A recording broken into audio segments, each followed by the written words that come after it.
Hello mga 59, magandang araw. So pauwi na sana ako pero sagutin muna natin yung comment ng mga subscriber po natin, no. So ang sabi po ni paring Nilo, pag SLD evaluation po ba pwede na pumunta sa Krami para magpa-captured?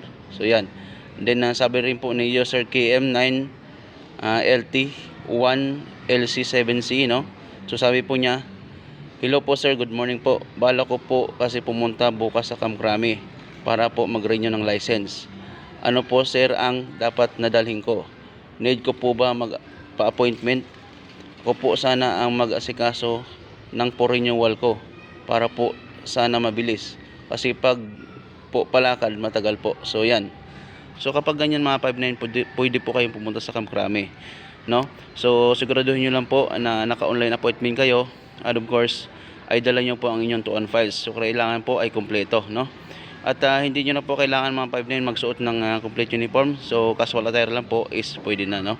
So yan mga 59, sana nasagot ko ang inyong katanungan. At dun po sa mga magtatanong pa, so sana po mapanood nyo po itong video na to para kahit pa paano ay meron na po kayong idea. So yan mga 59, maraming salamat. God bless us all.